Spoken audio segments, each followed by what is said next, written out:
Le corps ne peut pas parler. Par contre, il est là pour nous montrer seulement si je décide avec certains de mes sens de poser une attention particulière dessus. On va chercher des résultats rapides qui vont petit à petit changer ce mental-là. Mais c'est justement ces résultats et cette preuve concrète de résultats rapides qui va amener la personne à se dire « Ok, je suis capable ». À force d'être tout un tas de personnages, mais qui ne sont pas le personnage de ton cœur qui va t'amener des vibrations, et ben en fait, ça amène des incohérences, des interférences qui sont énormes avec des conflits et je dirais des dommages internes. Moi, je ne re-signerai jamais pour ces années où je mangeais du riz d'Inde au brocoli et que je m'entraînais 6-7 fois par semaine et c'était trop, ça prenait toute ma vie. Et au vu de mes ambitions dans la vie, et bah juste, ça collait pas en fait. Lucas, il paume les 4 chiffres de sa carte bancaire. T'aurais exactement les mêmes, je dirais, peurs que le chasseur-cueilleur. Sauf que toi, c'est comme si ce qui arrive dans ton cerveau, t'étais à 2 doigts de te faire bouffer par un grizzly ou par un lion. Mes parents, mes grands-parents m'ont donné des choses de par leurs paroles, de par leur manière d'agir ou quoi que ce soit. À quel moment je décide que c'est dans ma vie ou c'est pas dans ma vie? Sport, coaching, Atlas. Salut à tous les gars. Donc aujourd'hui, premier podcast pour Atlas, pour la chaîne d'Atlas, la chaîne YouTube. Et donc aujourd'hui, on est en présence de Alexandre. Alexandre que je connais depuis 3 ans maintenant. Et voilà, donc une belle aventure. Et du coup, Alexandre est prépa mental pour tout type, pour les humains en général. En tout cas, moi, au moment où je l'ai connu, c'était pour le fait qu'il, du coup, il était prépa mental pour athlètes de haut niveau. Et on a commencé comme ça et l'aventure continue jusqu'à aujourd'hui. Donc je te laisse te présenter, Alex. Bah déjà, avant tout, merci pour l'invite, Lucas. C'est vraiment chouette.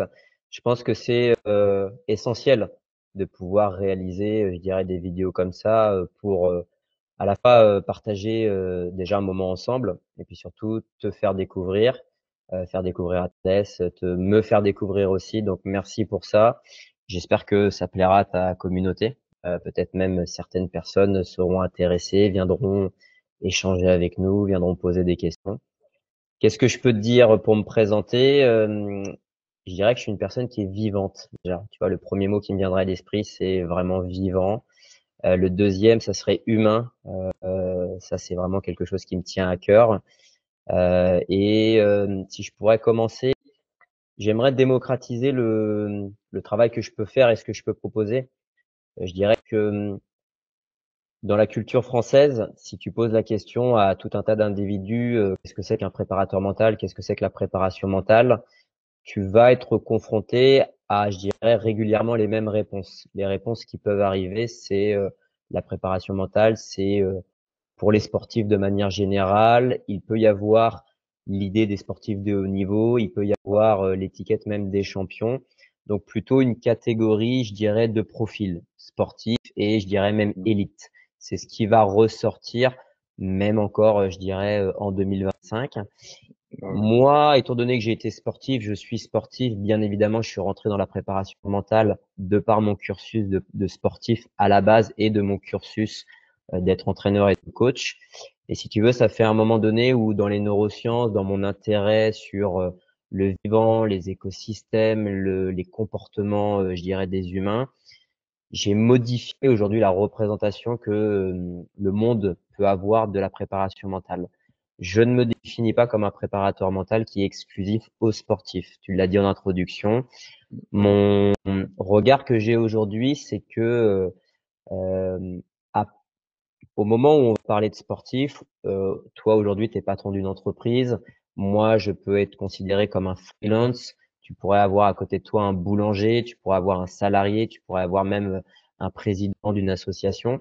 En fait, tout ça, moi, j'appelle ça des costumes. Et en fait, si tu veux, sous le costume, il y a des éléments qui me sont chers dans le mot préparation mentale, qui sont le cerveau, qui sont les pensées, qui sont les émotions, qui sont les habitudes, les croyances, les bagages héréditaires. Et en fait, ces éléments-là m'ont fait prendre conscience à un moment donné sur le chemin de ma vie que, en fait, la préparation mentale, c'est pas exclusif aux sportifs. En fait, les sportifs, c'est pas des catégories de personnes qui sont différentes. Ils sont pas hors humains. Donc, pour que ça soit clair pour ton audience et même, je dirais, aux personnes qui pourraient nous écouter, Moi, la vision que j'ai de la préparation mentale et du préparateur mental que je suis, en fait, c'est une vision qui est, je dirais, globale, qui est humaniste et qui s'intéresse, je dirais, à l'entièreté de l'être et pas que. Peut-être qu'on sera amenés tous les deux à parler, voilà, d'éléments plus profonds sur l'inconscient et pas que. Mais moi, voilà, en tout cas, je m'intéresse à l'humain de manière générale. Mm.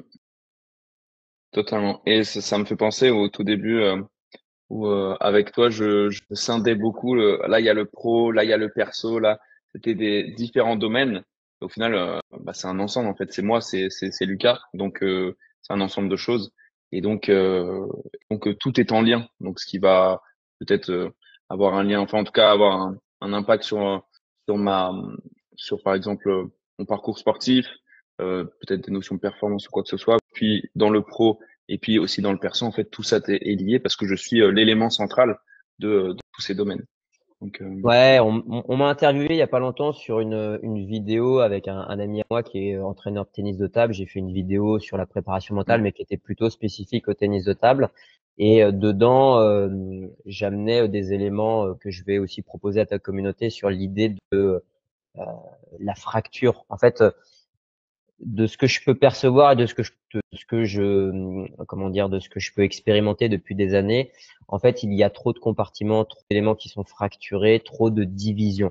La division, ça rassure. C'est-à-dire que quand tu vois des fragments, c'est plus simple aujourd'hui d'aller d'un fragment à un fragment plutôt que de voir tous les fragments réunis ensemble et en fait d'avoir moi j'appelle ça aujourd'hui un écosystème qui est vivant.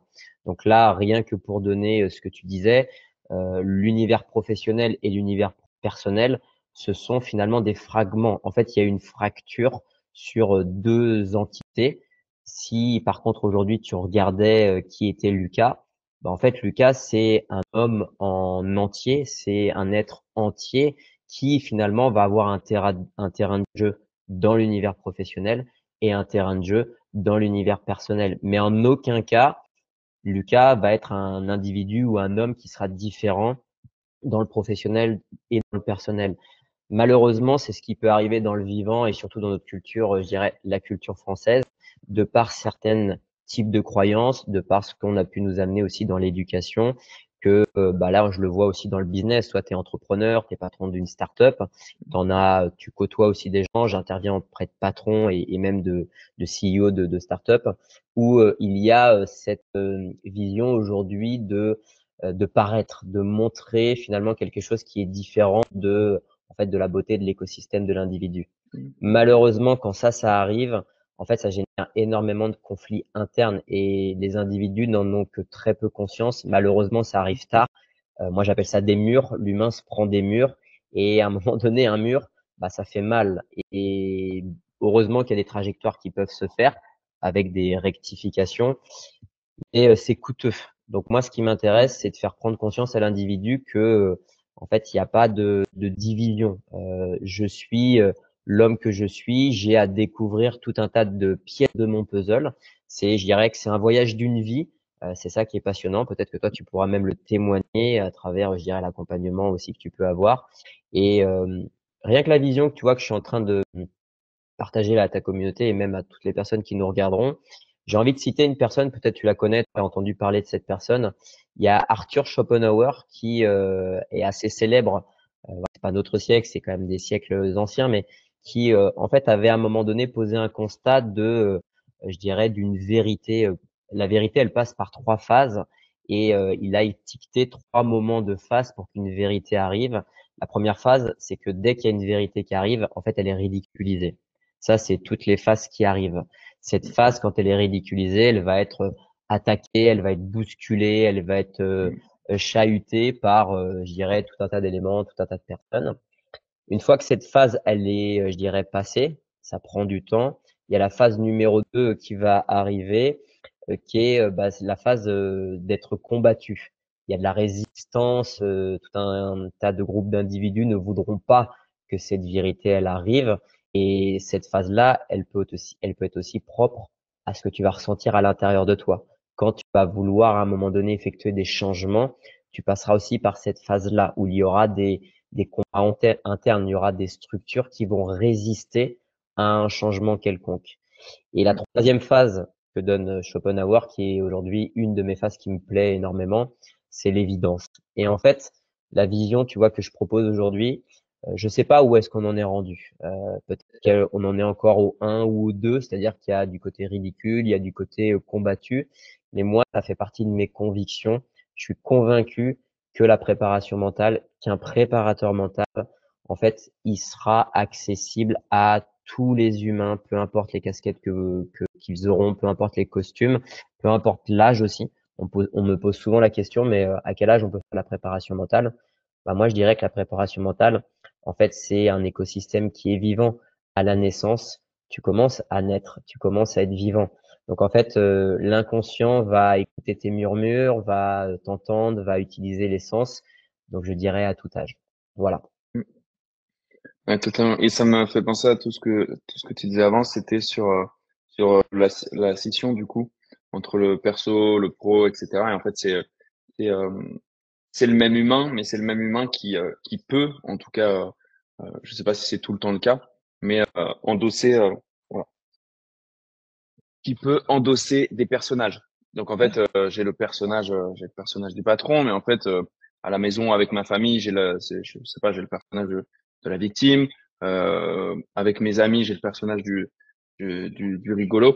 Et en fait, tout ça, c'est des personnages qui vont faire exister dans différents pans, mais du coup, à quel moment tu es toi-même et, euh, Ça, c'est une vraie et, question philosophique et spirituelle et merci. Alors ça, c'est un premier conseil que peut-être on pourra en donner à la communauté. Ce que tu évoques aujourd'hui, moi j'appelle ça, c'est une métaphore, c'est la métaphore du cinéma ou du théâtre. J'ai matérialisé, je dirais, la fabrique justement des personnages que nous pouvons avoir, je dirais, à l'intérieur de nous. Beaucoup de personnes parlent de l'ego, moi j'appelle ça la fabrique du cinéma ou du théâtre, et que dans ce théâtre ou dans ce cinéma, en fait, il y a tout un tas de personnages qui vont avoir des rôles plus ou moins importants. Tu en as cité certains. Ça peut être le perfectionniste, ça peut être la victime, ça peut être le je sais tout, ça peut être celui qui va être le bon élève, ça peut être celui que j'appelle moi le Saint Bernard, c'est celui qui veut sauver tout le monde, qui veut être le sauveur de tout le monde.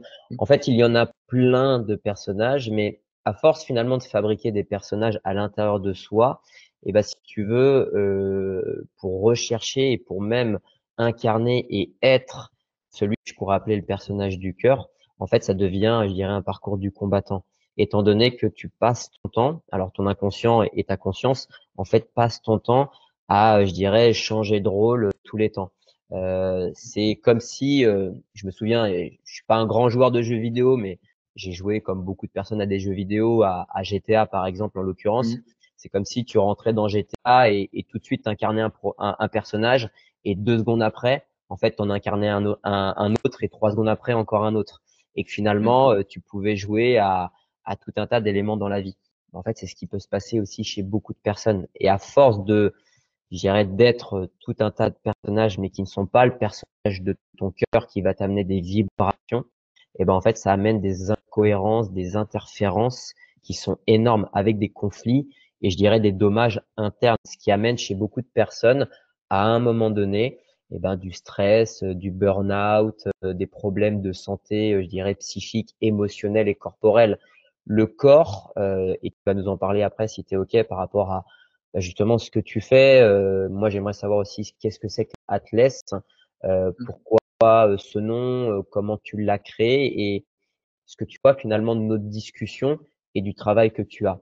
Mais le corps aujourd'hui, finalement, peu de personnes le comprennent. Le corps ne peut pas parler.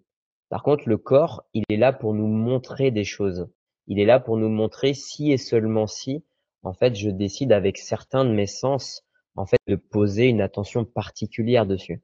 Un regard, une écoute, une perception, peu importe. Et que ce corps-là, en fait, quand il va montrer quelque chose, en fait, c'est le dernier rempart pour à un moment donné ne pas aller dans le plongeon de la critique ou aller encore plus loin que l'élément de la critique. Donc en fait, ce qui peut être intéressant, c'est déjà le premier conseil que je pourrais donner à ta communauté et même à toi, Lucas, c'est déjà de prendre conscience, mais il y a quoi comme type de personnages en fait qui ont des rôles dans ma vie actuelle? Est-ce que je suis capable de les identifier? Est-ce que je suis capable de poser un nom dessus? Est-ce que je suis capable de, par moment, d'être au clair sur quel jeu ils jouent? Parce que ça va être aussi intéressant de voir la conséquence de leur jeu. Et puis derrière, est-ce que finalement moi, en tant que être à part entière, est-ce que je veux les laisser jouer ces personnages un peu comme une marionnette qui guiderait les fils et qui se laisserait faire? Ou est-ce que j'ai envie de congédier ces personnages, de dire je suis le réalisateur et merci de votre service rendu, mais en fait j'ai plus besoin de vous. Et là je veux reprendre les rênes et je vais décider par moi-même en fait de comment j'ai envie de jouer dans ma vie, quel jeu j'ai envie de jouer et sur quel terrain de jeu j'ai envie de jouer. Et que là, rien que déjà que ce que j'explique, ça amènera déjà à résoudre tout un tas de conflits internes et le corps remerciera, votre esprit remerciera. Des signaux que certaines personnes peuvent voir, peut-être que toi t'en parleras, mais au-delà des courbatures, au-delà, je dirais de la fatigabilité, c'est tout ce que, par exemple, les problèmes de peau, les humains peuvent avoir, comme le Mm. psoriasis, comme Ouais, l'eczéma, comme les pellicules, comme à un moment donné des démangeaisons. Tout ça aujourd'hui, ce sont de la biochimie qui sont en lien avec tout un tas de structures qui sont propres à elles-mêmes. ouais, totalement.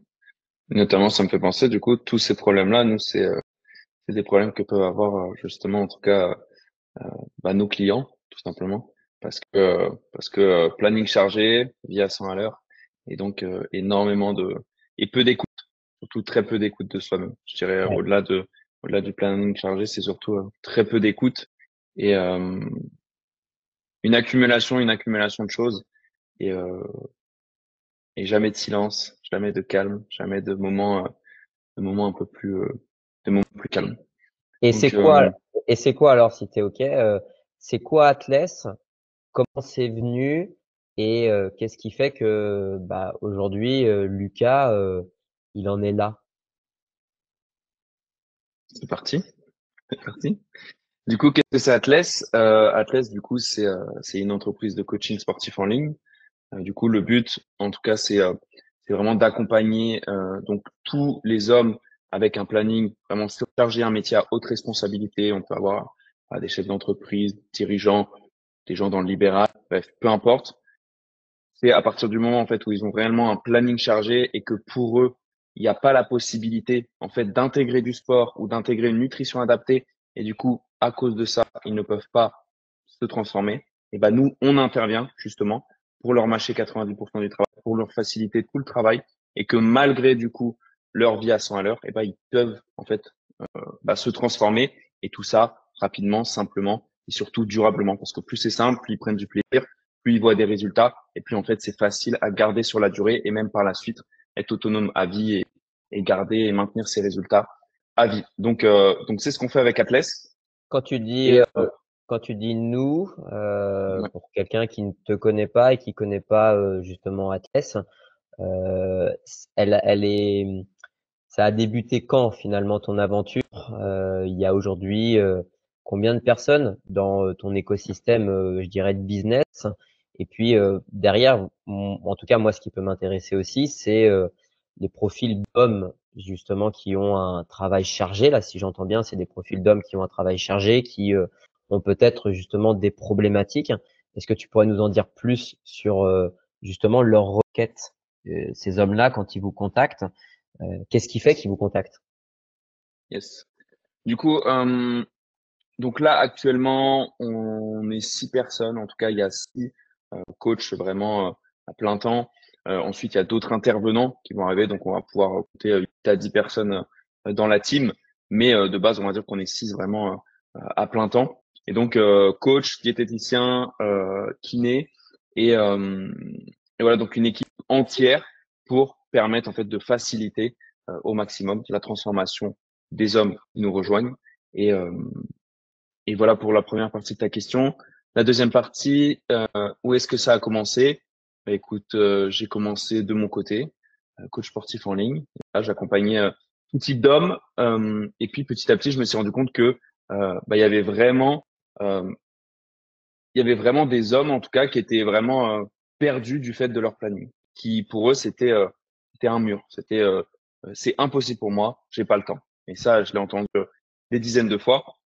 Du coup, je me suis de plus en plus intéressé à la question et surtout moi, j'avais vécu en tout cas, ça faisait écho à moi parce que du coup, durant mes études, donc j'avais beaucoup de temps, donc j'avais le temps de m'entraîner alors à 6 à 7 fois par semaine, de manger du riz d'un, de brocoli sans sauce et d'avoir la motivation de le faire encore et encore. Et puis petit à petit, en fait, j'ai dû trouver un travail à côté, puis un autre, etc. Et en fait, ça faisait que j'avais zéro temps pour moi. Et en fait, à partir de ce moment-là, je me suis rendu compte que ma, euh, ma façon de pratiquer la musculation, d'avoir un corps esthétique et de tous les bienfaits que ça m'apportait, eh ben, ce n'était plus réalisable. Je perdais petit à petit mon corps, de plus en plus. J'ai commencé à me sentir très mal du fait de ça. Et du coup, en commençant le coaching en ligne, j'ai compris que c'était aussi une problématique que les autres, du coup, avaient. Et donc, je me suis de plus en plus intéressé à la question du coup, au niveau scientifique, de tout ce qui est faisable, tout ce qui peut faciliter au maximum une transformation, faire vraiment le minimum syndical, mais que ce soit le plus optimisé possible pour justement se transformer et surtout garder ça à vie. Parce que moi, je ne re-signerai jamais pour du coup ces années où je mangeais du riz d'Inde, brocoli et que je m'entraînais 6-7 fois par semaine et vraiment longtemps et c'était trop, ça prenait toute ma vie. Et, euh, et au vu de mes ambitions dans la vie, et bah juste ça collait pas en fait. Je devais faire un choix et je n'avais pas envie de faire ce choix. J'avais envie de trouver un moyen de pouvoir amener toujours la musculation, un corps esthétique, un corps athlétique. Et pourtant, voilà, créer mon entreprise, travailler énormément, quasiment 7 jours sur 7. Voilà. Donc puis j'ai trouvé la formule et donc maintenant, je la propose aux gens qui peuvent du coup nous rejoindre et qui veulent du coup un corps athlétique esthétique, tout en gardant leur vie pro, leur vie perso, les plaisirs, les dîners d'affaires, les apéros entre amis et de pouvoir concilier tout ça pour mener une vie finalement où il y a ce sentiment de liberté. Il n'y a pas ce sentiment de mur, de je dois faire un choix entre ça et ça, etc. Non, en fait, je peux tout avoir si je le fais bien et si j'ai les connaissances pour et les compétences. Donc, Comment elle s'est construite, alors je sais pas si tu peux en parler, parce qu'il y a que toi qui pourras le hmm. faire. Comment elle s'est construite cette formule? Ou en tout cas, comment toi, tu as pu l'expérimenter? Comment tu as pu, je dirais, la concevoir? Et est-ce que c'est une formule, je dirais, qui est pour toute la vie, qui est acquise? Ou est-ce que tu es dans un laboratoire de recherche? Comment tu l'expliques ça? Euh, je dirais que là, on est proche de l'acquis. Euh, je dirais que pour certains cas, on va dire complexes, avec des maladies sous-jacentes, etc., il faut encore trouver des choses particulières qui peuvent justement faciliter, qui est toujours cette notion de plaisir, simplicité, rapidité, et pour pouvoir justement le garder sur le long terme. Mais je dirais ouais que euh, que que pour 99% des gens qui nous rejoignent, c'est acquis à 100%. Surtout que là, je peux le dire pour ceux qui nous écoutent, mais il faut se rendre compte que en fait progresser, atteindre un corps, une meilleure santé, un meilleur corps, un corps dont on est fier, un corps qu'on est content de pouvoir montrer. Voilà, on n'est pas en train de se cacher, de se priver de certaines activités sociales du fait de notre corps. Et au final, ça demande quand même des ressources, donc 3 fois 45 minutes par semaine au minimum. Euh, euh, en tout cas, une adaptation au niveau nutrition. Mais après, maintenir ce corps-là sur le long terme, c'est super simple. Ça demande juste 4 séries par muscle par semaine, 4 séries par muscle par semaine. Si vous devez faire ça, du coup, sur chaque muscle, en moins de 2 séances de 30 minutes par semaine, c'est good. Au final, après, la formule pour pouvoir le maintenir est beaucoup plus simple que la formule, du coup, pour pouvoir progresser jusqu'à ce point-là. Et du coup, et, euh, et voilà. Donc, je dirais que c'est acquis. Ok, Je dirais que c'est acquis. ok, génial. Est-ce que toi, tu as des éléments là justement Ouais. de clients que tu aimerais justement exposer? Et parce que là, toi, de ce que j'entends, toi, tu t'es quand même, je dirais à la base, intéressé en premier sur le corps, finalement le physique. Mm.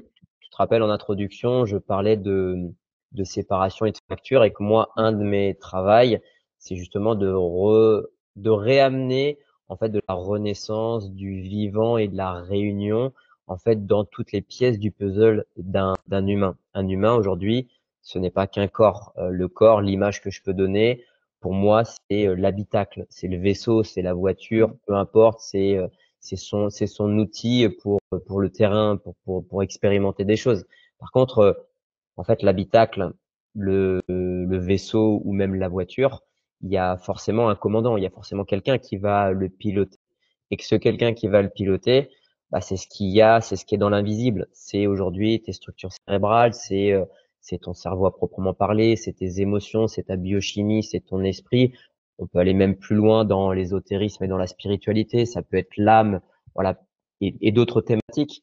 Mais aujourd'hui, un être vivant, c'est tout ce que je viens de décrire. Tout ça, ça constitue les pièces d'un puzzle. Qu'est-ce qui a fait, peut-être avant même de me questionner et peut-être de partir sur aussi des éléments que je viens de citer, qu'est-ce qui a fait que Lucas il se soit intéressé à un moment donné à s'allier, par exemple, avec quelqu'un comme moi, qui me suis intéressé justement à cette connexion et à pas cette séparation? Bah, parce que justement, selon moi, il n'y a pas de séparation. Donc, du coup, c'est ça qui m'a fait m'intéresser à ça parce que j'ai observé du coup et qui maintenant est beaucoup plus conscientisé, mais même avant où je me disais qu'il y avait euh, euh, des soucis, c'est que certaines personnes réussissent tout très, on va dire simplement, et d'autres personnes vont en tout cas, voilà, amener des choses sur la table en disant, bah j'arrive pas à ça, mais ça c'est compliqué pour moi, etc., etc. En fait, si je faisais la différence entre ces deux personnes-là, et même là avec du recul maintenant, ces deux personnes-là, euh, en fait, quasiment toute la réponse se trouvait dans leur langage finalement. Et leur langage, c'est quoi? C'est leur vision d'eux-mêmes, l'image de soi, l'estime de soi, comment ils se parlent à eux-mêmes, et c'est le langage qu'ils emploient. Et en fait, il y avait un langage, et c'est là où on voit l'importance du langage, qui était hyper différent. Là, il n'y a pas de justification, il n'y a pas de remise à l'extérieur, de faute extérieure, il y a une prise de responsabilité. Il y a euh, et il y avait quelque chose qui n'était pas dans un autre discours. Donc à partir de ce moment-là, est-ce que bah, le problème entre guillemets, si on peut appeler ça un problème, venait pas tout simplement de là. Et donc le physique c'est une chose, oui, et un changement physique peut amener une transformation mentale, bien entendu, nous, on le voit tous les jours chez Atlas, mais néanmoins, il y a certaines personnes du coup bloquées mentalement qui s'identifient peut-être à un aspect physique, à comment ils sont, etc. Et du coup, il va y avoir une espèce de fuite de ce changement-là, une espèce de peur de changement et une remise à l'extérieur de bah j'arrive pas à changer à cause de ça, ça, ça, ça, ça. Et voilà, donc allier les deux, faire un travail sur les deux en même temps, bah ça décuple en tout cas les effets sur la transformation, sur le bien-être mental, physique, santé, etc. Et surtout sur la prise d'action, sur l'engagement aussi envers soi-même, dans l'accompagnement envers soi-même, etc. Donc nous, en tout cas, on accompagne sur la partie physique. On est présent aussi, du coup, sur la partie mentale, bien entendu. On n'est pas des professionnels à ce niveau-là. Donc, on fait de notre mieux, on crée des changements. Et, euh, et si je peux finir là-dessus, c'est du coup, nous, comment on va faire? On va chercher des résultats rapides qui vont petit à petit changer ce mental-là. Mais, euh, mais c'est justement ces résultats et cette preuve concrète de résultats rapides qui va amener la personne à se dire, OK, je suis capable. Mais sans ces résultats-là, de base, cette personne-là ne se disait pas forcément qu'elle en était capable. Donc il y a un blocage de base. Et si on leur mâchait pas 90% du travail, si on faisait pas vraiment en sorte que tout soit et que eux ce soit super simple, et ben je suppose en tout cas avec des choses peut-être moins développées, avec peut-être même s'ils testaient de leur côté ou ils achetaient juste un programme vite fait personnalisé et pas de suivi global, et ben il n'y aurait pas je pense qu'il y aurait zéro changement. Ou il y aurait un début de changement, peut-être une peur, quelque chose, et ça reviendra en arrière. Donc justement, c'est ma première question pour toi. C'est qu'est-ce qui fait qu'un humain va endosser un personnage qui finalement ne lui fait du bien, mais qui va vouloir le maintenir au final au long terme. Je te donne un exemple, mais c'est, bah moi de toute façon j'ai toujours été gros. Moi j'ai dans ma famille on a toujours été gros. Ça a toujours été compliqué pour nous de faire ça. J'ai toujours eu du mal à faire ci. J'ai toujours, en fait, il y a toujours ce mot toujours et je suis. C'est tout le temps dans les phrases, c'est tout le temps ces deux mots-là. Et, euh, et du coup, ça donne un semblant de, de, c'est statique. C'est statique, pas de mouvement. Et il n'y a pas de mouvement possible. Et du coup, justement, là-dessus, est-ce que tu peux nous dire un petit peu qu'est-ce qui se passe dans le cerveau, pourquoi, et peut-être quelles sont en tout cas les choses qui peuvent être amenées pour que ça bouge là-dessus. Ouais, avant de donner certaines informations sur ce que tu viens d'exprimer, ce que je peux voir et malheureusement, on oublie dans beaucoup de cultures tout un tas d'histoires. Tu vois, j'adore l'histoire, j'adore la recherche justement de l'histoire et même la philosophie, tu vois, du questionnement de l'histoire. Et en fait, il y a une époque très lointaine. Si je reprends, pardon, où je repense aux chasseurs-cueilleurs. Tu vois, l'époque des chasseurs-cueilleurs. Et puis, même parler de l'époque où il y avait des tribus, ou même à l'époque des guerres avec, t'as connu les Spartiates, mais même Attila Mhm. le Hun et son, Mhm. comment dire, son empire, et peu importe. En fait, dans rien que cette, comment dire, analogie de l'histoire. En fait, l'humain, si on le comparait de l'époque à aujourd'hui, si on était capable de regarder rien que les structures cérébrales des hommes, par exemple, des chasseurs-cueilleurs et de maintenant, en fait, on aurait plus ou moins la même structure cérébrale, plus ou moins développée, grosseur, etc. Alors, la taille du crâne est différente, il y a des aires qui sont plus ou moins développées, etc. Mais dans l'ensemble, on aurait plus ou moins la même cartographie des aires cérébrales. On aurait plus ou moins, je dirais, la même proportion du nombre de pensées qu'on peut être traversé dans 24 heures en étant éveillé. On aurait plus ou moins la même proportion, en fait, de tout notre patrimoine émotionnel. On aurait plus ou moins toutes les mêmes, je dirais, mécanismes et structures qui aujourd'hui, en fait, sont apparentés à un être humain, comme les croyances, comme les habitudes, comme la génétique, les gènes. On parlera peut-être de l'épigénétique aussi, ça intéressera peut-être ta communauté. Et en fait, ce qu'il faut prendre conscience, c'est que un chasseur-cueilleur, si je reprends l'époque des chasseurs-cueilleurs, et quelqu'un d'aujourd'hui, j'aime bien cet exemple qui est quand même très parlant, c'est que lui, si tu veux, il avait la même structure d'air cérébral que nous sur, moi j'appelle ça l'océan, par exemple, de positivité et l'océan de négativité. En gros, nos aires cérébrales sont baignées dans moi j'appelle ça un océan où on a en gros 70% de négativité pour 30% de positivité. Ça vient de structures primitives qui finalement sont liées avec, alors je rentre pas dans les détails sur tout ce qui est le système limbique avec l'amygdale, etc. Ça serait trop complexe et peut-être qu'on fera une vidéo beaucoup plus complexe à ce sujet à un moment donné. Mais pour faire simple, l'amygdale qui est le centre des opérations des émotions, mais pas que.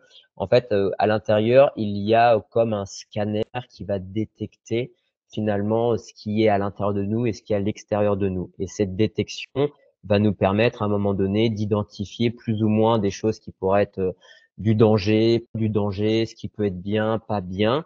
Et en fait, les chasseurs-cueilleurs à l'époque, eux, ils avaient le même scanner que nous, sauf qu'en fait, ils l'utilisaient pour finalement, dans l'idée, à un moment donné, de vivre et de survivre. Et en gros, leurs deux océans devenaient un océan, mais vertueux pour eux. En gros, c'était un terrain de jeu pour que leur corps et leur esprit en fait, deviennent, je dirais, ouais, leur quête et leur conquête dans le monde vivant. Et ça devenait une vraie arme. Donc là, je te parle des chasseurs-cueilleurs, mais ça pourrait être la même chose pour les Spartiates, ça pourrait être la même chose pour l'armée de Attila le Hun, c'est la même chose. Aujourd'hui, en prenant le même exemple, je prends ton exemple. On est en 2025.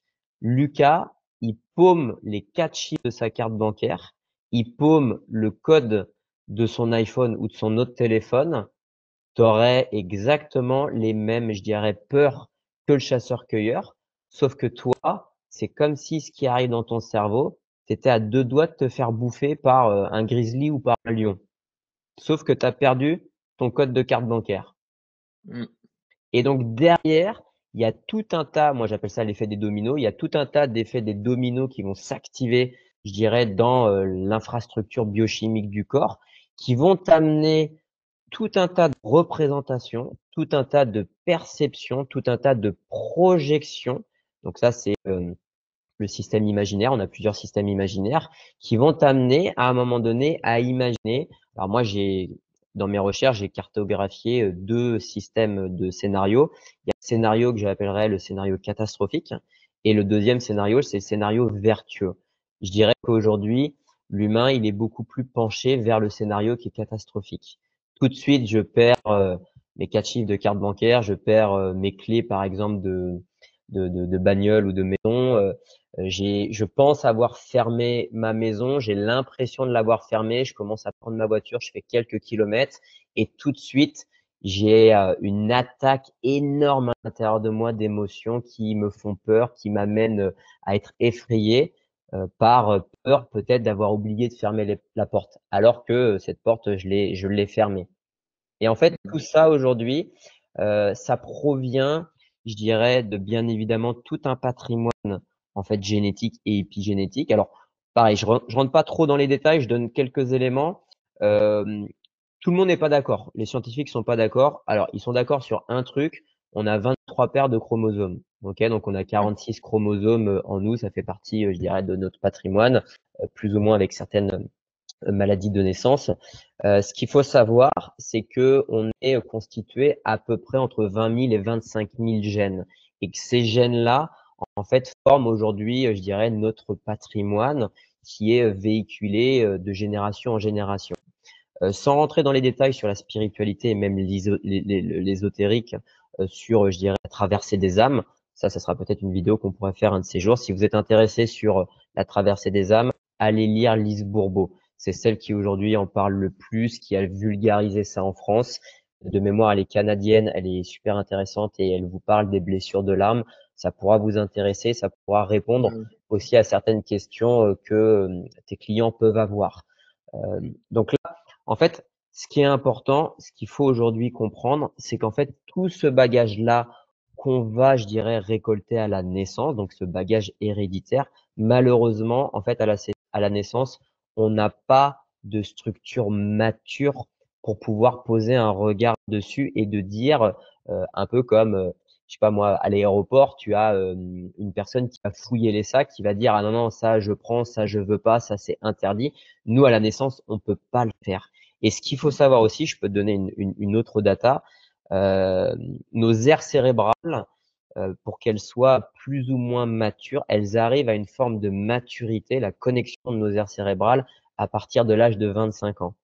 Donc déjà, ce qu'il faut savoir, c'est que déjà à la naissance, on n'a pas accès à cette maturité, on peut pas poser un regard sur le bagage héréditaire qu'on va avoir, et c'est qu'à partir de 25 ans, que je dirais là, la maturité, elle commence à arriver, qu'on peut avoir accès plus ou moins à ce qui se passe, je dirais, dans notre océan de conscience, et encore plus ou moins à se plongeons dans l'inconscient. D'accord? Donc en fait, rien que ces éléments-là, ça demande déjà du temps, ça demande des traversées, ça demande, je dirais, déjà une envie particulière. Ça demande aussi une culture. Moi, je vais pas te cacher aujourd'hui, Lucas, que la culture française, c'est pas une culture de la traversée de l'âme, c'est pas une culture de l'épigénétique, c'est pas une culture en fait, de s'intéresser à une matière qui est invisible. Là, ce que je disais tout à l'heure, tout ce qui est la matière de l'invisible, ça va à l'encontre de la culture qui est plutôt cartésienne. Donc ça, c'est aussi des choses qui sont à prendre, je dirais, en conscience. Est-ce que déjà c'est plus ou moins clair, est-ce que ce que j'amène? Ouais, ouais, Ouais. totalement. Donc ce qu'il faut prendre conscience là par rapport à rien que ces éléments-là, c'est qu'on récolte et on reçoit tout un tas d'éléments à la naissance qui en fait ne nous appartiennent pas, sauf que notre culture, notre éducation, nos parents, en fait, vont nous faire croire à un moment donné que ce qu'on a à l'intérieur de nous, en fait, est nous. Donc, on va s'identifier à tout un tas d'éléments via tout un tas de systèmes, via les systèmes de croyances, via les systèmes des représentations, via finalement les systèmes héréditaires que je vais posséder. Et malheureusement, l'individu, il n'en a pas conscience, mais à force de dire je suis et encore je suis, eh bien, dans la réalité, dans le réel, qu'est-ce qui va se passer? L'esprit et le corps vont le considérer comme quelque chose de vrai. Ok. Donc, en fait, l'individu, au moment où il va dire: «Je suis gros», ma famille peut-être me l'a répété. Alors ça, ce qui est une évidence et ça, je le dis aussi à ta collectivité, au moment où l'individu va s'identifier à quelque chose, c'est pas venu, du Père Noël, c'est pas venu de nulle part. Ça veut dire qu'à un moment donné, c'est des choses que ses sens ont perçues, le scan de nos sens ont perçu, que ça soit les oreilles ou que ça soit les yeux, mais même d'autres et que finalement ça a été répété. Ça a été tellement répété qu'à un moment donné, ça s'est incrusté dans la mémoire. On a différents systèmes de mémoire, mais c'est pareil, je ne vais pas rentrer dans les détails. Ces systèmes de mémoire va s'enregistrer comme des marqueurs à l'intérieur de l'individu et ces marqueurs-là vont peut-être être actifs, vont peut-être s'activer par moment, vont peut-être se désactiver via les gènes, via l'épigénétique qu'on peut avoir, je dirais, de notre lignée à nous. Je donne un autre élément qui peut aussi intéresser la communauté qui est plutôt cartésienne. On a de la chance avec les neurosciences aujourd'hui, on investit énormément de l'argent, il y a de plus en plus de data et il y a de plus en plus d'éléments scientifiques qui arrivent. Là, un élément scientifique sur les neurosciences qui est important quand même à dire, c'est qu'on est capable de remonter à 3 générations les marqueurs biochimiques d'un individu qu'il peut posséder. Ça veut dire que, par exemple, si aujourd'hui, dans mes gènes, j'ai un marqueur biochimique d'anxiété, j'ai un marqueur biochimique d'alcoolisme, j'ai un marqueur biochimique d'un métabolisme qui est par exemple d'obésité. Eh ben, on Hmm. peut aujourd'hui, grâce à la technologie des neurosciences, on peut remonter jusqu'à 3 générations pour voir que finalement, ces marqueurs-là, quand l'individu se croit être cette personne-là, en fait, on peut remonter à ses parents, ses grands-parents et ses arrière-grands-parents. Et on est capable de voir les mêmes biomarqueurs à l'intérieur de ces personnes-là. Et ce qui est Ok. intéressant, Bon. c'est que finalement, quand on comprend ça, à un moment donné, on peut se questionner sur, bah, OK, mais si aujourd'hui j'ai un biomarqueur, par exemple, d'anxiété, et que si aujourd'hui je prends conscience que ce biomarqueur, en fait, il est arrivé en moi sans que ce soit moi qui l'ai créé, il est arrivé peut-être via ma maman, peut-être via sa propre maman et peut-être même via encore plus loin son arrière-grand-mère. Bah, à un moment donné, moi, je peux me dire, mais est-ce que je veux continuer ma vie en gardant ce bagage à l'intérieur de moi? Hmm. Étant donné que Hmm. c'est un bagage auquel je n'ai pas été créateur de ce bagage-là. Hmm. Donc, donc c'est le fait de le conscientiser qui va te permettre ensuite de t'en libérer. Donc le Ah, fait de, en tout cas, c'est la première étape. c'est C'est la la première étape. En tout cas, de poser un regard, moi je dirais que ce premier regard que je viens de décrire, qu'il soit simple ou qu'il soit complexe, il sera sûrement complexe dès le début par rapport à ta communauté. Ça, c'est une évidence, étant donné que c'est quelque chose qui sera nouveau. Peut-être il faudra réécouter même plusieurs fois la vidéo et puis, peut-être même nous questionner. Voilà, la porte ouverte, elle sera bien évidemment très grande. Mais en tout cas, être curieux aujourd'hui des éléments que l'individu se positionne comme une identification. Tiens, je suis timide, je suis anxieux, je suis malade, j'ai telle maladie, je suis obèse, je suis quelqu'un qui fait que de gueuler. Bah, en fait, rien que ces éléments-là, en fait, ce sont des positionnements d'identification qui vont vous amener à un moment donné à finalement vivre la réalité de ce positionnement. Hmm. Et donc, Hmm. rien que ces éléments-là, moi, aujourd'hui, si je prends conscience qu'ils n'ont pas été créés par moi, mais qui proviennent finalement de, je pourrais appeler ça l'arbre généalogique avec la transmission des gènes, eh bien déjà, à un moment donné, je suis pas obligé de le faire, mais je peux me questionner en me disant, mais si ça vient pas de ma propre création, est-ce que dans l'être vivant que je suis aujourd'hui, est-ce que j'ai envie de continuer de l'alimenter? Est-ce que j'ai envie de continuer à vivre mon existence avec en gros ce marqueur qui est à l'intérieur de moi, sachant que je ne l'ai pas créé. Hmm. Donc ça, Totalement. c'est la première étape. Ça, c'est la première étape de poser un regard sur quelque chose que je possède, mais qui finalement n'a pas été créé par moi et qui ne provient pas de moi. Mmh. OK. Moi, ça, on en a déjà parlé plusieurs fois de ça. Et c'est Mais c'est, mais oui, justement pour tous les gens qui nous écoutent, euh, c'est vraiment cette notion, en tout cas moi, comment je le vois et comment je l'ai réalisé avec toi, avec le travail qu'on a fait ensemble, c'est mais euh, mais à quel moment je suis libre, quoi? À quel moment je décide si en fait mes parents, mes grands-parents m'ont donné des choses, que ce soit on va dire génétiquement, avec l'épigénétique, ou même de par leurs paroles, de par leur manière d'agir ou quoi que ce soit, euh, à quel moment je décide justement que c'est dans ma vie ou c'est pas dans ma vie. Et en fait, euh, et en fait, en tout cas, là maintenant, donc il y a plein d'évolutions de mon côté, mais de base, j'avais que ce soit comportement, pensée ou plein d'autres choses qui n'étaient pas de moi en fait, qui étaient juste un héritage. Et et je vais te donner, je vais donner à la communauté peut-être comme si je posais sur une fresque.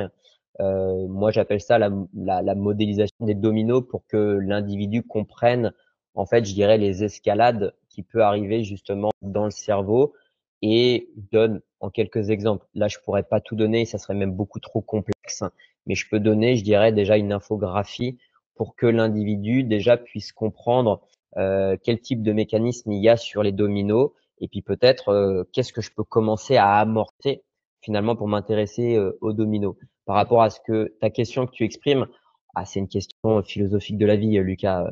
Moi, je pourrais la poser, je vais la poser là maintenant. En plus, c'est dans l'enregistrement, donc c'est génial. Mais ça serait déjà de se dire, en fait, la liberté, c'est le libre arbitre.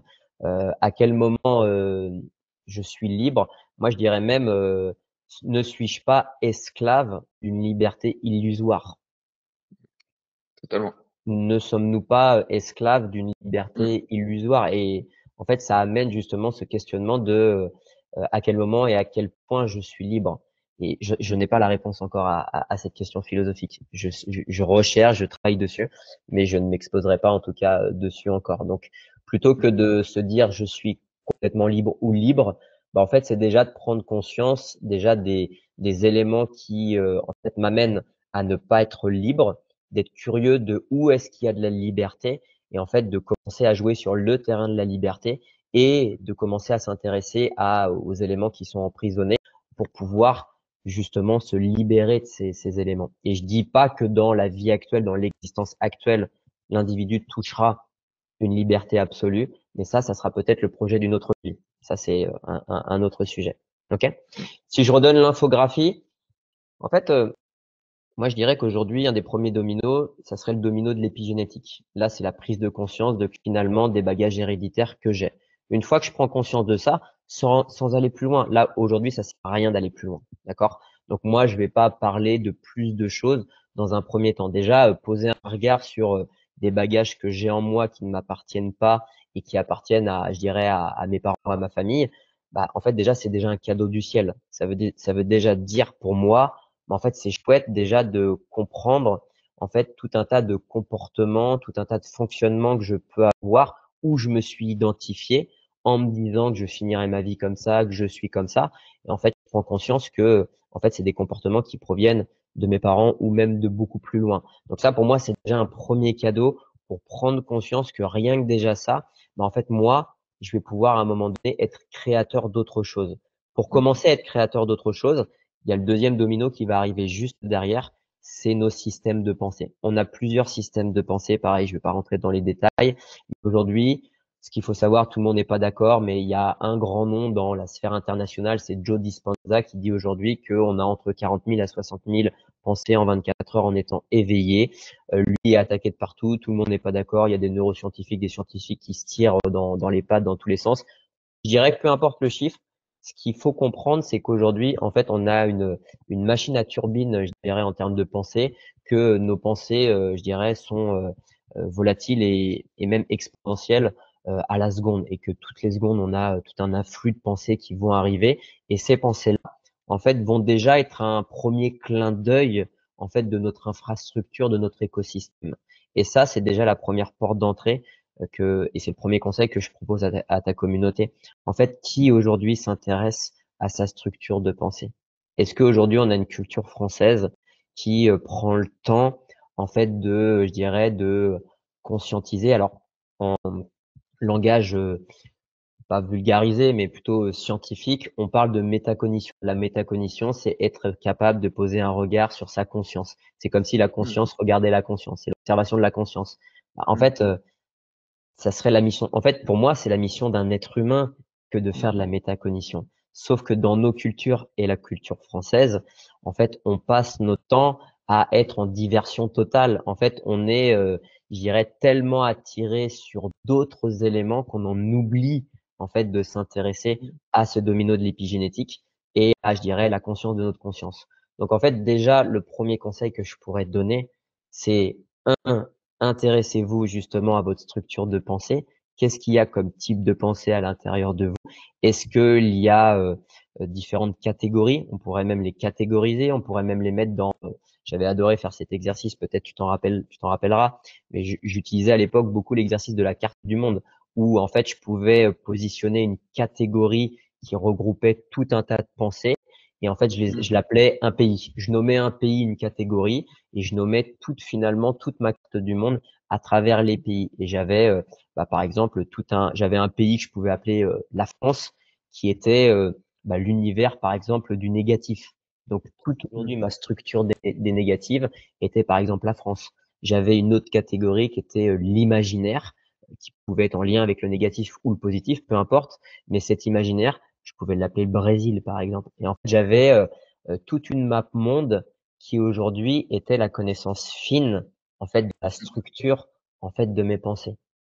Et Mmh. ça, pour moi, c'est le premier point de départ pour aussi déjà comprendre qu'est-ce qui va faire qu'à un moment donné, je vais arriver à dire que je suis gros, que je suis pas intelligent, que je suis pas beau, que je me fais pas confiance, que je suis une mauvaise personne, que je vais rater, que je n'arriverai à rien dans ma vie, que les autres, ils ont du succès et que moi, j'ai jamais rien, que les autres, ils ont tellement de chance, ils ont des belles bagnoles, ils ont des belles femmes, ils ont des beaux gosses en partenaire.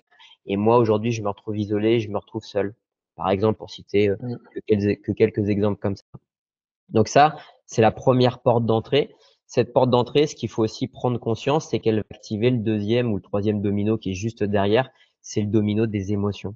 En fait, nos pensées viennent ouvrir une voie, je dirais, d'excellence à nos émotions. On est, je dirais, régi par tout un tas je dirais, de torrents émotionnels, et qu'en fait, ces émotions, je vais parler de la culture française, mais pas que, on a une culture en France qui est une culture tueuse des émotions.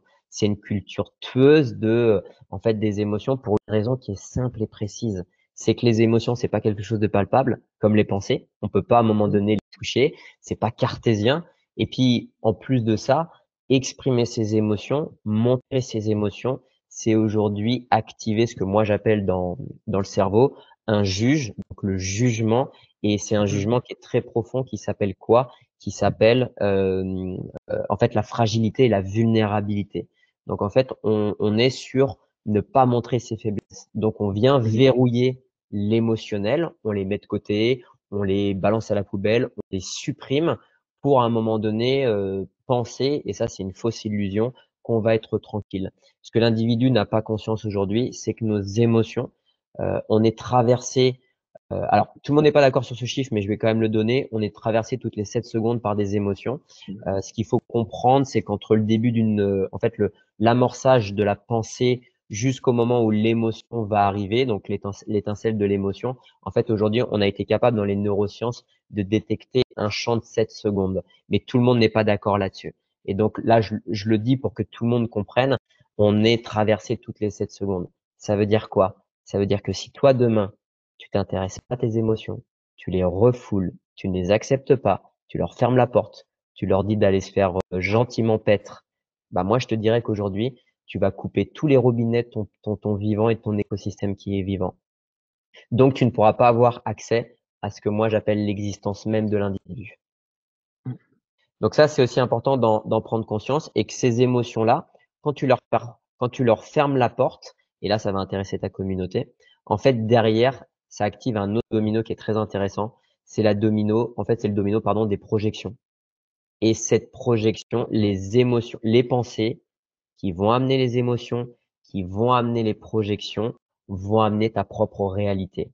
Ça veut dire que quand tu fermes la porte à tes émotions, derrière, peut-être et malheureusement peut-être, il va y avoir une projection via ton épigénétique qui va te faire croire que toi, tu es une personne qui est grosse, qui est obèse, qui n'a pas de succès, qui arrive à pas avoir de followers, qui n'a pas d'amis, qui n'a pas de richesse, qui tout ce que tu veux. Et derrière, tu vas te positionner avec les personnages de victimes, par exemple, et d'autres. Mm. Ouais. Et c'était quand tu m'avais dit justement que on était traversé, alors peu importe le chiffre, hein, si c'est que, enfin, quoi qu'il arrive, environ des milliers de pensées par jour, et que j'étais traversé par des milliers de pensées par jour, et aussi bah, toutes les 7 secondes, peu importe le chiffre, même si c'est 20 secondes, quoi qu'il arrive, il y a beaucoup d'émotions qui m'ont traversé durant ma journée, et que je me rendais compte que je n'étais même pas capable de citer trois, quatre pensées que j'avais eues et même pas trois, quatre émotions que j'avais eues. Donc je me dis, mais en fait, je suis en pilote automatique. Et du coup, là, c'est la question que je pose aussi à tous ceux qui m'ont regardé. Bah, enfin, souvenez-vous, hier, sur du coup ces milliers de pensées que vous avez eues, combien vous vous en souvenez? Et à quel point elles sont claires, à quel point elles sont, voilà, il y a pas de flou, et combien d'émotions vous avez eues? Est-ce que vous savez les nommer? Est-ce que vous arrivez à les reconnaître, à les reconnaître? Et en fait, bah, moi, en Il tout n'y en a cas, pas beaucoup. personnellement, je m'étais rendu compte que non. Et Il n'y en a pas donc, beaucoup. en fait, j'agis en pilote automatique. C'est-à-dire que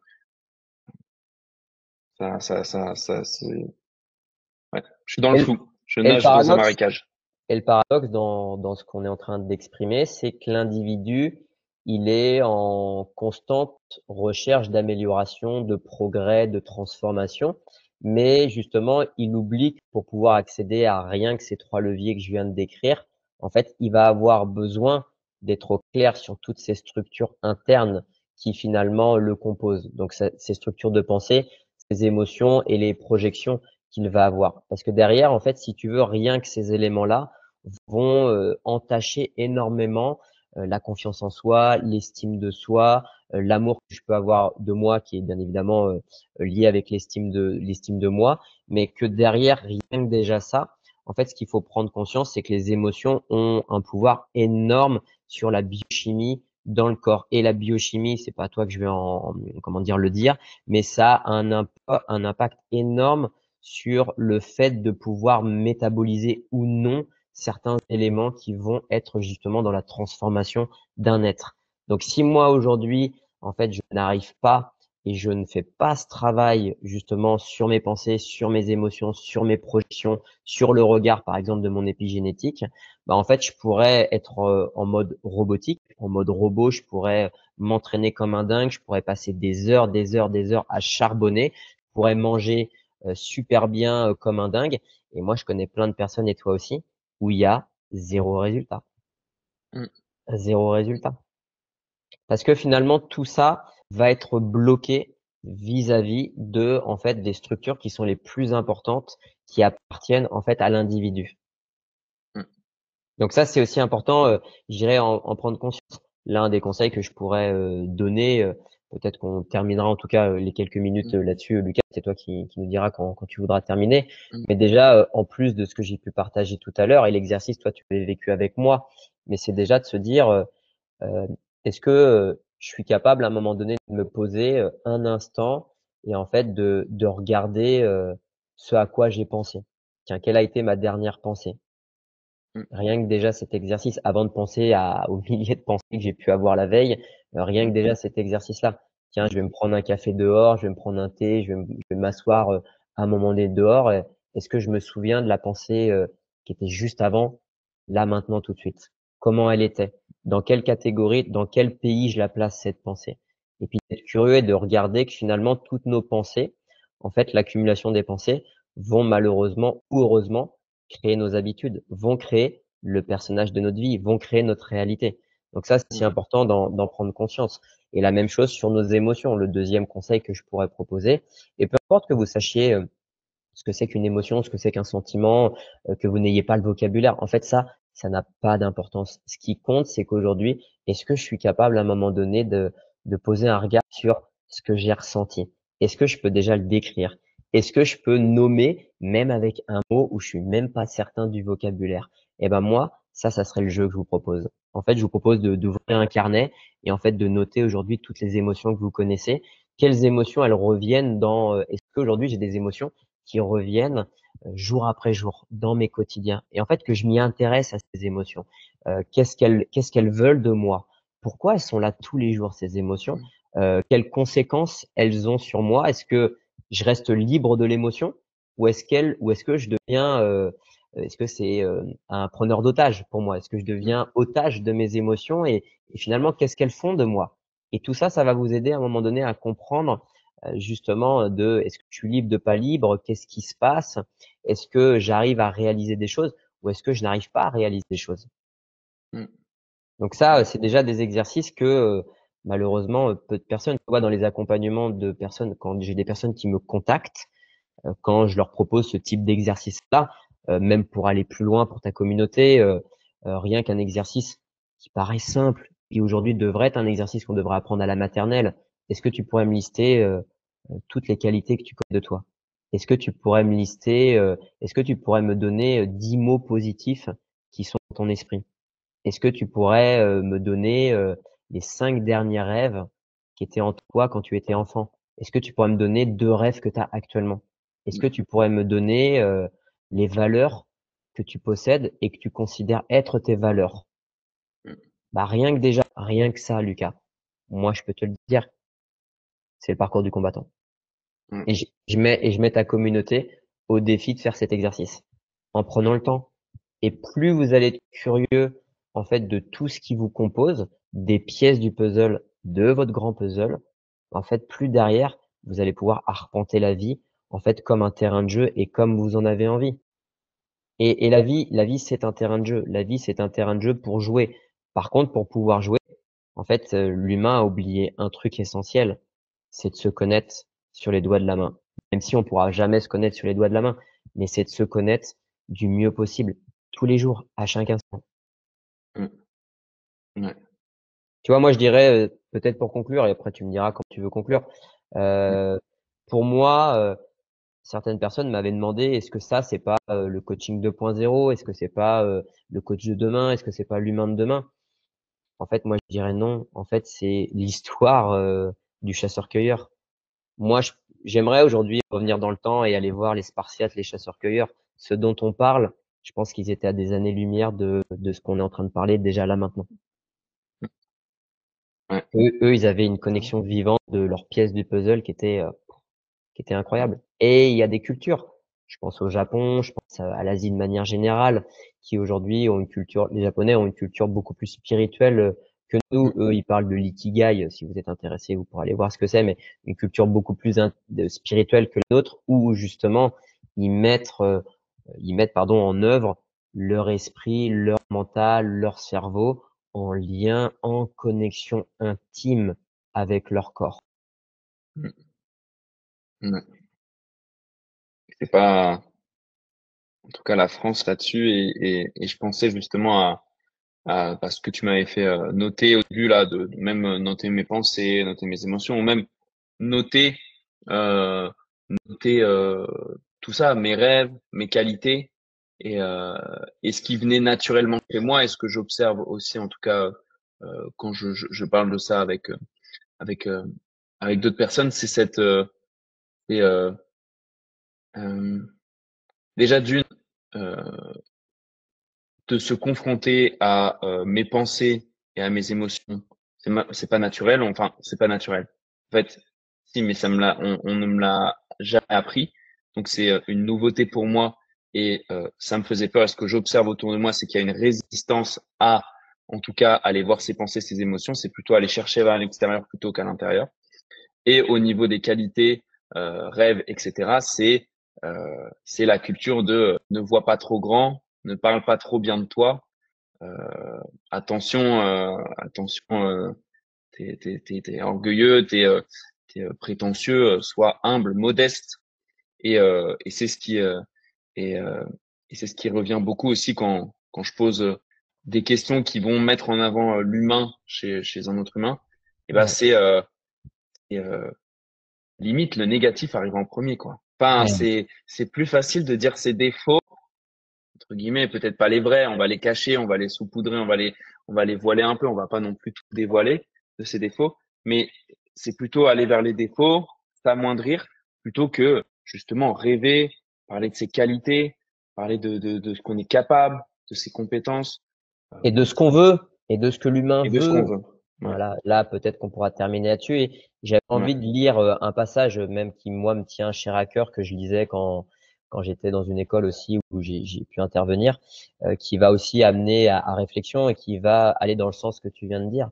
En fait, malheureusement, dans beaucoup de cultures et la nôtre en particulier, la norme fait qu'il est nécessaire aujourd'hui de pointer en fait ce qui ne va pas, de pointer ce qui est mal fait, de pointer ce qui n'ira pas, et que malheureusement ça entretient tout un système, ça malheureusement tue un écosystème vivant. Et que moi, un de mes travails, comme tout aujourd'hui, en fait, c'est de refaire prendre conscience à l'individu qu'on est en mode survie en fait dans ce système. C'est j'appelle ça moi le mort-vivant, et que le jeu du vivant, c'est d'être vivant, c'est pas d'être mort-vivant, et que en fait on a oublié de philosopher, on ne philosophe plus, on ne questionne plus l'être le plus important sur Terre qui est soi en premier. On va chercher à l'extérieur davantage, et par peur finalement d'être jeté pardon, au pâturage, ou même d'être brûlé comme sur un plancher, comme sur les sorcières au Moyen Âge. En fait, Mm. il vaut mieux à un moment donné se fondre dans la masse et être avec la meute plutôt que de sortir, je dirais, comme un loup. Et moi, j'aimerais qu'aujourd'hui, il y ait beaucoup plus de loups, des personnes qui vont exposer leurs convictions, qui vont pointer aujourd'hui ce qu'ils veulent. Et je donne une anecdote. Je peux pas le citer, je le citerai pas, mais j'ai eu un message aujourd'hui où j'ai pu pointer du doigt en fait un énorme point, je dirais positif de la personne, où il y avait de l'humilité, et tout de suite la personne a voulu freiner ce que je lui disais en disant ah bah merci, mais en te lisant ça fait penser que j'ai la grosse tête. Et donc je suis revenu là-dessus en lui disant bah, tu vois là ça peut-être que ce que toi tu as envie d'y croire et on t'a fait croire ça pendant très longtemps, mais moi je vais te dire une chose, c'est qu'aujourd'hui tu as plein de belles qualités. En fait tu as le droit d'être en lumière, tu as le droit de te voir grand, et en fait ça c'est la plus belle des qualités qu'un humain pourrait avoir, c'est de se mettre en lumière. Ouais. Donc, si t'es OK, Lucas, beaucoup peut-être ont vu ce film. Toi, tu l'as vu aussi, j'en avais parlé. J'aimerais juste lire un passage. On pourra terminer là-dessus. Yes. Et Go. puis, je proposerai un élément pour ta communauté, et à voir s'il y a un épisode 2 dans l'idée de ta communauté. Le film, Totalement. c'est Coach Carter, un film qui est incroyable. Si vous ne l'avez pas vu, je vous conseille en tout cas d'aller le voir.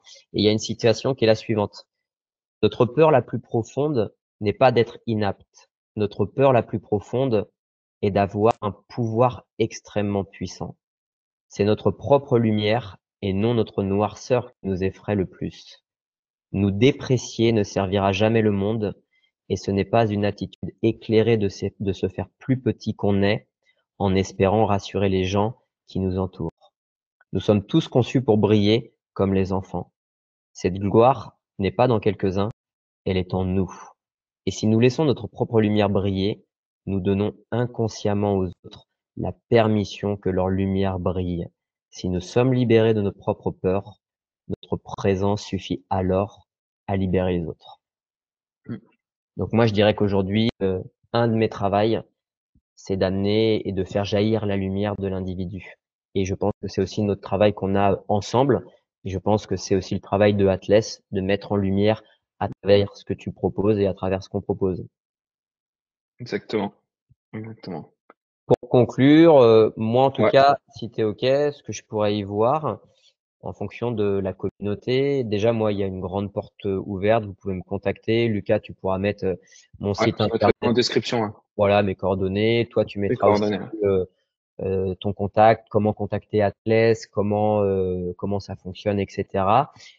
C'est une proposition que je vous fais à la communauté et à toi, Lucas. en fonction de comment la vidéo elle prendra, comment ça résonne, comment elle peut être inspirante, comment elle peut aussi vous amener à réfléchir. Moi, je verrais bien un deuxième épisode, si vous êtes OK, sur toutes vos, par exemple, questions et problématiques. Et l'idée, ça sera de scruter toutes ces questions et ces problématiques et que je puisse, avec toi, Lucas, proposer en fait un regard croisé sur les questions et les problématiques et même des conseils. Voilà, en tout cas, si vous êtes partant et que ce format vous a plu, moi, ça me ferait grand plaisir, en tout cas, de pouvoir proposer, je dirais, ce que je fais et qui je suis. Totalement. Et très partant pour cet épisode 2, surtout que, bon, là, ça s'est fait comme ça, mais là, j'ai envie qu'on aille creuser encore plus loin et qu'on donne encore plus de pistes, qu'on éclaire des chemins sur justement peut-être des blocages, des choses qui font que, voilà, on sent qu'on revient à chaque fois au même point. Il y a toujours justement, on parle d'effet yo-yo aussi, et et il y a des effets yo-yo du fait qu'on n'a pas forcément les bonnes méthodes, mais il y a aussi des effets yo-yo du fait de tout ce qui se passe dans le mental, de toutes peut-être des prisons qu'on s'est créées. Et, euh, et donc aller là-dessus, ça me tenterait beaucoup. Donc je demanderai aussi les questions des hommes au sein de l'accompagnement.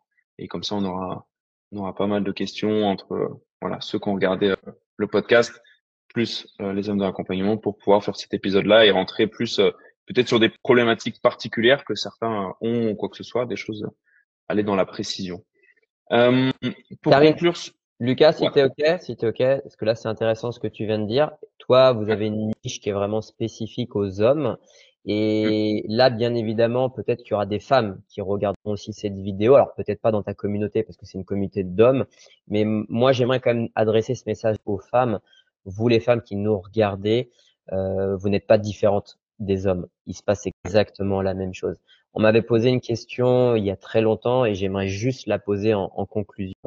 Qu'est-ce qui se passe? Qu'est-ce qui est différent d'une femme et d'un homme par rapport au fait de vouloir prendre un accompagnement ou de vouloir peut-être à un moment donné exprimer des choses? Le regard que j'ai aujourd'hui, c'est que les femmes par rapport aux hommes, en fait, elles ont cette facilité, en tout cas une faculté plus ou moins différente des hommes que d'exprimer leurs émotions et Mm. que le regard qu'elles ont sur leurs émotions, elles savent aujourd'hui que ce sont des fragilités, mais elles ne le voient pas comme des faiblesses. Alors que les hommes aujourd'hui, de par croyances et d'autres choses dont on a évoqué ensemble, en fait, il y a ce positionnement de jugement de faiblesse, ce qui fait que la porte pour pouvoir se transformer, pour pouvoir être accompagné, pour pouvoir à un moment donné changer quelque chose de profond, en fait, elle ne s'ouvre jamais. Donc moi là, c'est vraiment le dernier conseil que je donne aussi à toute ta communauté, plutôt hommes, mais aussi femmes. Les femmes, regardez, n'hésitez pas à venir nous voir. Mais en tout cas, les hommes, soyez curieux justement. Ce ne sont pas des faiblesses, vos émotions. Ce sont de la fragilité. Et que ce qui compte, c'est que votre être vivant a besoin de revivre et d'être renoué avec votre fragilité. Voilà, je terminerai juste là-dessus. Ouais, totalement. Et si je peux rebondir aussi là-dessus, alors je voulais rebondir aussi sur une autre chose, donc je vais y revenir après. Euh, c'est moi du coup j'ai aussi des collègues coachs qui font aussi pour les femmes, etc. Et j'ai déjà vu aussi des appels. Et c'est vrai que la grande différence, c'est que les femmes vont oser, en tout cas, demander plus de l'aide, vont accepter, vont mettre leur ego de côté et vont accepter d'exprimer peut-être vraiment le fond de leur pensée, de leurs besoins et ensuite de se laisser guider. Et c'était ce que je remarquais ou avec les hommes, il peut y avoir un peu plus de temps avant de s'ouvrir pleinement à vraiment ce qu'il veut, à où il veut aller, à peut-être te demander de l'aide, etc. Il y a un temps en tout cas comme une sorte de temps d'adaptation. Après, bien sûr, ça ne concerne pas, voilà, tout le monde est différent, mais c'est ce qu'on remarquait avec mes collègues. Euh, je voulais aussi rebondir sur le fait euh, que les gars, laissez-vous rêver. Laissez-vous rêver. Là, moi, j'en ai trop en appel et c'est tout le temps le même discours. On revient du coup à la dernière chose qu'on disait. C'est ah oui, Lucas, non mais moi, je veux pas être trop. Hein. Moi, je veux pas. Enfin, je veux être, mais voilà, faut pas. Je veux pas non plus. Je veux que ça soit, mais je veux pas non plus. Et il y a toujours cette notion de d'amoindrissement, de je veux mais pas trop. On est déjà en train de penser à mais je veux pas trop que les gens ils le remarquent et qu'ils me fassent des réflexions à se dire que je pense qu'à la et c'est tout le temps un combat de au lieu de juste se laisser rêver, c'est y mettre déjà une limite. Mettre déjà une limite, quelque chose qui va et donc laissez-vous rêver et voyez jusqu'à où ça vous mène, où ça vous mène, où ça vous mène. Mais juste pensez à vous, pensez à ce que vous voulez et point barre, on avance, on y va et le moment où vous aurez envie de vous arrêterez. Mais c'est vous qui décidez et c'est pas les limites que vous êtes imposées ou que vous pensez que d'autres, en tout cas, vous mettent. Euh, voilà, laissez-vous rêver, c'est tout. Je voulais Le laisser rêve, finir le là-dessus. rêve. Ouais, Le le rêve. rêve. Le rêve. Et merci Alex. Donc c'est parti pour cet épisode 2. Merci, Et, Lucas. et puis merci de ton temps, merci de ton partage. Et puis bon, on se voit très bientôt. Ça a été passionnant. Merci et à très vite. Ouais.